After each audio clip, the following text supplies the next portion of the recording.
Hello friends, आज अपन पढ़ने वाले हैं प्रोजेक्शन एंड उसके टाइप्स के बारे में पढ़ेंगे। ठीक है, प्रोजेक्शन क्या होता है और उसके कितने प्रकार होते हैं उसके बारे में आज अपन देखेंगे। मतलब आज पूरा थ्योरेटिकल पार्ट है, नेक्स्ट क्लास अपन इसको पूरा ड्रॉ करके देखेंगे। ठीक है, तो प्रोजेक्शन क्या होता है मैं आपको एक चीज़ बताता हूँ। जैसे कि आपको दो ड्रॉइंग दिख रहा हो, ये प्रोजेक्शन ही बना हुआ है, तो इसको अपन कैसे समझ सकते हैं इस चीज़ को देखेंगे यहाँ पे। ठीक है, अगर कोई बॉक्स है, ठीक है, सिंपल अभी मैं आपको डेफिनेशन समझा रहा हूँ। डेफिनेशन क्या होगा, अगर कोई ऐसा बॉक्स बना हुआ है, ठीक है, कोई सा भी एक ड्राइंग बना हुआ है, ठीक है, इससे अपन क्या करेंगे, इसके जो चार कोने हैं, ठीक है, इससे क्या है, चार कोने हैं, चार किनारे हैं, वहां से अगर अपन कोई सी स्ट्रेट लाइन ड्रॉ करते हैं, क्या कर रहे हैं, यहाँ से अपन कोई भी स्ट्रेट लाइन ड्रॉ करें ऐसा करके, ठीक है, ऐसा लाइन ड्रॉ कर लो और इस लाइन से आप क्या बनाएंगे, सेम टू सेम ऑब्जेक्ट एक और बनाएंगे। यहाँ पे सेम टू सेम ड्रॉइंग यहाँ पे क्या बनाएंगे, एक बार और बनाएंगे। क्लियर है? और इसको अपन कैसे करते हैं, ऐसा बना लेते हैं ड्राइंग को, क्लियर वैसे ही। ठीक है, तो इसी अपन क्या बोलते हैं, प्रोजेक्शन बोल सकते हैं। किसी ऑब्जेक्ट के कॉर्नर से अगर आप स्ट्रेट लाइन ड्रॉ करते हैं और उन स्ट्रेट लाइन को सही सीक्वेंस में जोड़ने पे जो चित्र बनता है उसे अपन क्या बोलते हैं, प्रोजेक्शन बोलते हैं। ठीक है, इसका एक ये डेफिनेशन है और एक और डेफिनेशन है, आप यहाँ पे देख सकते हैं। किसी ऑब्जेक्ट के सेंटर पॉइंट, किसी ड्राइंग के सेंटर पॉइंट से, अगर कोई ड्राइंग होगा यहाँ पे, उसके सेंटर पॉइंट से अगर अपन क्या करेंगे, यहाँ से स्ट्रेट लाइन ड्रॉ करेंगे ऐसा करके, ठीक है, ऐसा करके कोई भी स्ट्रेट लाइन ड्रॉ कर रहे हैं, ठीक है, ऐसा करके स्ट्रेट लाइन ड्रॉ कर रहे हैं। फिर यहाँ पे आपके कोई सा भी, यहाँ पे अगर कोई सा भी ऑब्जेक्ट बना देते हैं इस प्रकार से अपन, ठीक है, इस प्रकार से कोई सा भी ऑब्जेक्ट बना देते हैं, तब भी इसे अपन क्या बोल सकते हैं, प्रोजेक्शन बोल सकते हैं। ठीक है, इस टाइप को जो आपको यहाँ पे दिख रहा है, इसको अपन किस में यूज करते हैं, जो आपका सिनेमा हॉल में जो प्रोजेक्टर्स लगे हुए रहते हैं उसके सेंटर से ऐसा इमेज निकलता है, तब जाके वो आपको उसके पर्दे में दिखता है। ठीक है, पिक्चर आपको दिखती है, तो ये हो गया। ठीक है, तो ऐसा ही बस आपको क्या है, इसको समझना है। किसी ऑब्जेक्ट के, किसी ड्राइंग के कॉर्नर से अगर अपन स्ट्रेट लाइन ड्रॉ करके या किसी ऑब्जेक्ट के सेंटर से एक स्ट्रेट लाइन ड्रॉ करके कोई सा चित्र बनाएंगे तो उससे ही अपन क्या बोलते हैं, प्रोजेक्शन बोलते हैं। ठीक है, इसको आप इसी पर यहाँ पे देखो इस चीज़ को। ठीक है, प्रोजेक्शन क्या होता है, प्रोजेक्शन यदि किसी ऑब्जेक्ट के सेंटर और वेरियस पॉइंट से अलग अलग स्ट्रेट लाइन ड्रॉ किया जाए और इन स्ट्रेट लाइन को करेक्ट सिस्टम पे से मिलाने से जो चित्र बनता है उसे अपन क्या बोलते हैं, प्रोजेक्शन बोलते हैं। ठीक है, तो बहुत ही अच्छा सिंपल सा डेफिनेशन लिखा हुआ है। इसके बाद अपन देखेंगे ऑब्जेक्ट क्या होता है। जैसे कि हमने जब ऑटोकैड पढ़ा था तो मैं बार बार ऑब्जेक्ट वर्ड का यूज़ करता था। ठीक है, तो ऑब्जेक्ट क्या है, एक ड्राइंग ही ऑब्जेक्ट है। जो ड्राइंग मैं बनाऊंगा वही मेरे लिए क्या है, वो मेरा ऑब्जेक्ट है। ठीक है, उस ऑब्जेक्ट पे मैं काम कर रहा हूँ, उस ड्राइंग पे मैं काम कर रहा हूँ, तो उसे अपन क्या बोल सकते हैं, ऑब्जेक्ट बोल सकते हैं। या मतलब इसमें अपन क्या बोलेंगे, ऑब्जेक्ट को जिस प्रोजेक्शन से देखो, अगर मैं कोई सा ड्राइंग कर रहा हूँ तो वो मेरा क्या है, ऑब्जेक्ट है। ठीक है, तो वही बस क्या आपका ऑब्जेक्ट है। यहाँ पे देख सकते हैं ऑब्जेक्ट क्या होता है, वह वस्तु जिसका प्रोजेक्शन खींचा जाता है उसे अपन क्या कहते हैं, ऑब्जेक्ट बोल सकते हैं। ठीक है, कोई सा भी यहाँ पे आप ड्राइंग ड्रॉ करते हैं तो वो है आपके लिए क्या है, प्रकार का ऑब्जेक्ट है। क्लियर है यहाँ तक का? इसके बाद अपन देखेंगे कि हमारे प्रोजेक्शन के कितने प्रकार होते हैं। तो प्रोजेक्शन के मेनली दो प्रकार होते हैं। कौन कौन से? पिक्टोरियल प्रोजेक्शन और ऑर्थोग्राफिक प्रोजेक्शन। क्लियर है? तो अभी अपन जो हमारा जो मेन एम है वो हमको कवर करना है। आपको प्रोजेक्शन के बाद आपको कवर करना है कौन कौन सा टाइप में, आइसोमेट्रिक प्रोजेक्शन को कवर करना है और आपको पर्सपेक्टिव प्रोजेक्शन कवर करना है, क्योंकि ये हमारे इस बार के सिलेबस में है। इसको अपन कवर करेंगे, आइसोमेट्रिक प्रोजेक्शन कवर करेंगे सही तरीके से और उसके बाद पर्सपेक्टिव प्रोजेक्शन को अपन सही तरीके से पढ़ेंगे। ठीक है, तो आप देख सकते हैं पिक्टोरियल के कितने प्रकार होते हैं।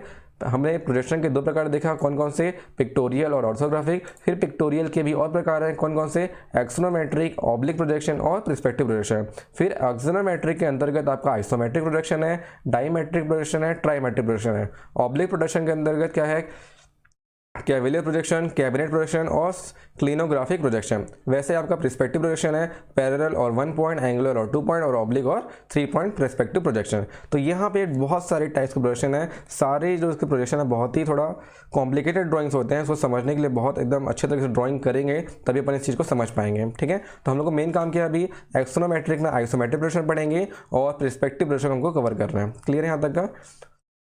इसके बाद आगे देखते हैं, ये सब उसी के टाइप लिखे हुए हैं।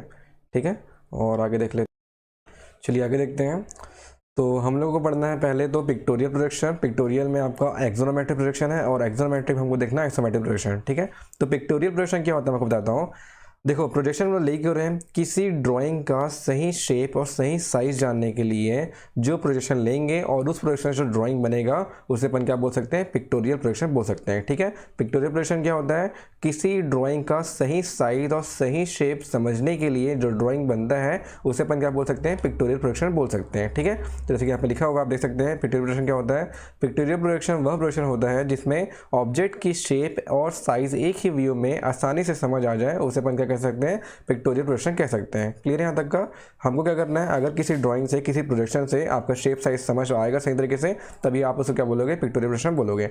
यही मेन चीज़ है, ठीक है। पिक्टोरियल प्रोजेक्शन ही सबका मेन एम है हमारा। तभी देखो किसी एक ड्राइंग का आप डिफरेंट शेप जान सकते हो, उसका कैसा कैसा साइज हो सकता है, उसके बारे में आप डिटेल स्टडी कर सकते हो, उसे अपन क्या बोलेंगे, पिक्टोरियल प्रोजेक्शन बोलेंगे। तो और आगे देखते हैं। पिक्टोरियल प्रोजेक्शन ऑब्जेक्ट की शेप और डिटेल समझने के लिए होता है, परंतु एक्चुअल डायमेंशन शो नहीं करता, इसलिए इसलिए ऑब्जेक्ट हमें छोटा दिखाई देता है। 3 डायमेंशन वाले ऑब्जेक्ट को सही शेप और साइज में ड्रॉ नहीं कर सकते, इसलिए इंजीनियरिंग ड्राइंग में 2 या 2 से अधिक व्यू में दिखाने के सिस्टम को पिक्टोरियल प्रोजेक्शन कहते हैं, ठीक है। तो पिक्टोरियल प्रोजेक्शन जब किसी ड्राइंग अपन बनाएंगे तो उसका जो डायमेंशन है वो करेक्ट डायमेंशन नहीं रहता है, ठीक है। कुछ डायमेंशन में डिफरेंस रहता है, एकदम एक्चुअल डायमेंशन नहीं रहेगा, क्योंकि अपन उसको क्या कर रहे हैं, सिर्फ समझने, उसका शेप और साइज समझने के लिए अपन उसको ड्रॉ करने वाले हैं, ठीक है।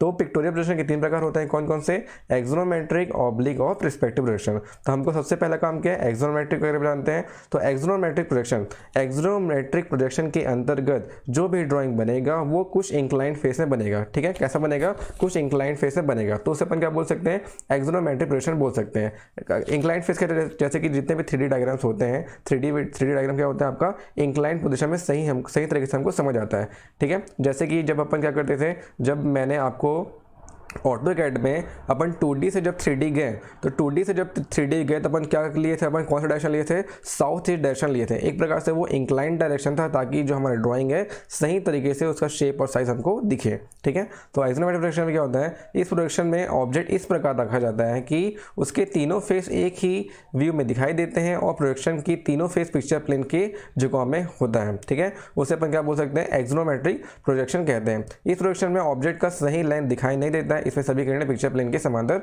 होती है। जब आप किसी बॉक्स ऑब्जेक्ट का, अगर आप किसी उसका इंक्लाइंड डायग्राम बनाओगे तो क्या होता है, इंक्लाइन डायग्राम सही नहीं होता है, ठीक है। इंक्लाइन डायग्राम में उसका जो लेंथ है या तो वो इंक्रीज हो जाता है या तो वो शॉर्ट हो जाता है, एक्चुअल डायमेंशन हमको नहीं चलता पता, ठीक है। तो इसको अपन क्या बोलते हैं, एक्सोनोमेट्रिक प्रोजेक्शन बोलते हैं। तो एक्सोनोमेट्रिक के अंतर्गत क्या आता है आपका, आइसोमेट्रिक आता है, डायमेट्रिक आता है, ट्राइमेट्रिक आता है। हमको मेन काम किससे है, आइसोमेट्रिक प्रोजेक्शन से है। तो आइसोमेट्रिक प्रोजेक्शन क्या होता है, अगर आप किसी ड्राइंग को 30 डिग्री एंगल में टिल्ट करके बनाते हैं तो उसे अपन क्या बोलते हैं, आइसोमेट्रिक ड्राइंग बोलते हैं, ठीक है। तो जब हम किसी ऑब्जेक्ट के पिक्चर प्लेन पर प्रोजेक्शन लेते हैं तो सभी प्रोजेक्शन एक दूसरे के समांतर और पिक्चर प्लेन के 30 डिग्री के एंगल पर झुका हो, उसे अपन क्या बोल सकते हैं, आइसोमेट्रिक प्रोजेक्शन बोलते हैं।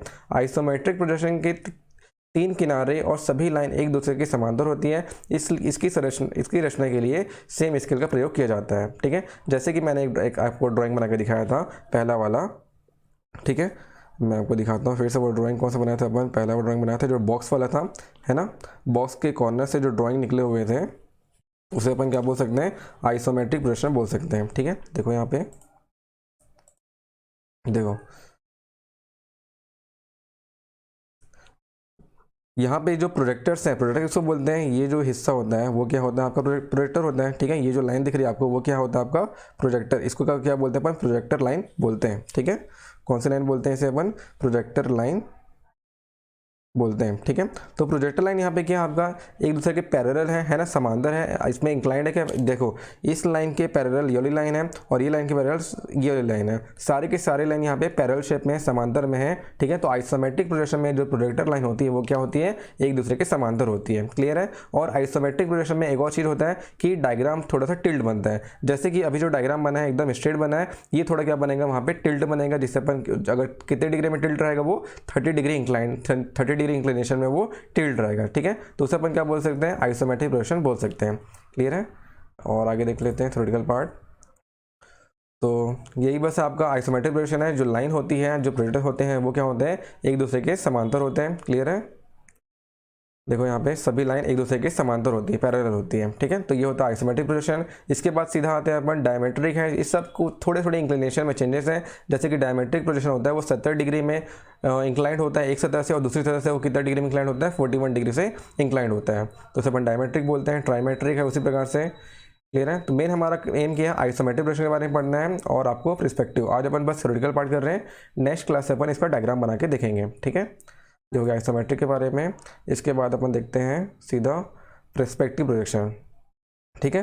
पर्सपेक्टिव प्रोजेक्शन क्या होता है, जैसे कि मैंने आपको दूसरा ड्राइंग बना के दिखाया था, ठीक है। दूसरा ड्राइंग देखो, दूसरा ड्राइंग में क्या दिखाया था अपन, ये वाला, ठीक है, ये भी ड्राइंग बोल सकते हैं पर्सपेक्टिव को, और इस ड्राइंग को भी पर्सपेक्टिव बोल सकते हैं। ठीक है, तो किसी ऑब्जेक्ट का फिर से बना कर दिखाता हूँ आप लोग को। अगर कोई ऑब्जेक्ट है, ठीक है, अगर क्या है कोई ऑब्जेक्ट है और इस ऑब्जेक्ट का जो प्रोजेक्शन है वो किसी सेंटर लाइन से आते हुए आ रहा है, किधर से आ रहा है, वो किसी सेंटर लाइन से आते हुए आ रहा है। जैसे कि कोई सा भी सेंटर लाइन हो सकता है, कहीं से भी हो सकता है। ठीक है, यहाँ पे कर देते हैं इस चीज़ को, तो यहाँ पे क्या हो गया आपका सेंटर लाइन हो गया। ठीक है, तो किसी ऑब्जेक्ट को अपन किसी सेंटर लाइन पे, उसका प्रोजेक्शन को किसी सेंटर लाइन पे मिलाते हैं तो वही क्या है, एक प्रकार का पर्सपेक्टिव प्रोजेक्शन होता है। जैसे कि जब आप कहीं आप पिक्चर उच्चर दिख रहे हैं, मैं पहले आपको पहले ही बता दिया हूँ, क्या आप लोग जब मूवी देखने जाते हो तो क्या होता है, यहाँ पे छोटा सा प्रोजेक्टर लगा हुआ रहता है, इस प्रकार से यहाँ पे ऐसा प्रोजेक्टर लगा हुआ है और यहाँ से निकलते हैं प्रोजेक्शन लाइन। क्या निकलते हैं, प्रोजेक्शन लाइन। बहुत सारे प्रोजेक्शन लाइन होते हैं, ठीक है, जिसके जरिए आपको क्या दिखता है, आपको स्क्रीन में क्या दिखता है, उसका इमेज दिखता है। ठीक है, तो यही क्या आपका पर्सपेक्टिव प्रोजेक्शन है। सेंटर लाइन से कोई रेस निकलेगी, उस रेस से जो पिक्चर बनेगा उसे ही अपन क्या बोलेंगे, पर्सपेक्टिव प्रोजेक्शन बोलेंगे। ठीक है, और ये जो लाइन होती है उसे अपन क्या बोलते हैं, प्रोजेक्टर लाइन बोलते हैं। ठीक है, तो ये आपका इसी को अपन क्या बोल सकते हैं, पर्सपेक्टिव प्रोजेक्शन बोलते हैं। और थ्योरेटिकल पार्ट में इसी को अपन पढ़ के देखते हैं। जब हम ऑब्जेक्ट की पिक्चर प्लेन पर प्रोजेक्शन लेते हैं और वह उस समय सारे प्रोजेक्शन पिक्चर प्लेन से होते हुए एक बिंदु पर आकर मिले, उसे अपन क्या बोल सकते हैं, पर्सपेक्टिव प्रोजेक्शन कहते हैं। और इस ऑब्जेक्ट और हमें ऑब्जेक्ट छोटा दिखाई देता है, इसमें पिक्चर प्लेन पारदर्शी होती है। ठीक है, तो यहाँ पे आपका जो पर्सपेक्टिव प्रोजेक्शन है, या तो आपका जो ऑब्जेक्ट है वो छोटा भी दिखाई दे सकता है या आपका बड़ा भी दिखाई दे सकता है। ठीक है, जैसे कि जो अपन जब प्रोजेक्टर क्यों यूज़ करते हैं, किसी चीज़ को बड़ा दिखाने के लिए अपन क्या यूज़ करते हैं, प्रोजेक्टर यूज़ करते हैं, है ना। तो ये हो गया आपका पर्सपेक्टिव प्रोजेक्शन। इसके बाद पर्सपेक्टिव प्रोजेक्शन के 3 टाइप है, 1 पॉइंट पर्सपेक्टिव, 2 पॉइंट पर्सपेक्टिव और 3 पॉइंट पर्सपेक्टिव। इसको अपन अलग से बहुत डिटेल में पढ़ेंगे क्योंकि ये टॉपिक अलग बहुत बड़े बड़े टॉपिक्स हैं, इसको भी अपन कवर करेंगे। ठीक है, तो आज हमने पढ़ा है, आज अपन इतना ही करते हैं क्योंकि ये बस थ्योरेटिकल पार्ट है। क्योंकि हमको क्या करना है, ड्राइंग बनाने से पहले अपन क्या जानेंगे, इसका थ्योरेटिकल पार्ट जानेंगे, फिर अपन इसका ड्राइंग में आएंगे। ठीक है, तो अपने क्या पढ़ा, प्रोजेक्शन पढ़ा है, प्रोजेक्शन क्या होता है और ऑब्जेक्ट किसको बोलते हैं ये पढ़ लिया। प्रोजेक्शन के कितने प्रकार होते हैं और उस प्रकारों में से हमको कौन कौन से प्रकार को सही तरीके से पढ़ना है, कौन कौन से आइसोमेट्रिक और आपका पर्सपेक्टिव प्रोजेक्शन हमारे सिलेबस में है, तो उसी को अपन क्या करेंगे, कवर करेंगे सही तरीके से। ठीक है, तो आज के लिए इतना ही करते हैं, बाकी कल करेंगे ड्राइंग बना के देखेंगे आइसोमेट्रिक प्रोजेक्शन का। Okay, thank you.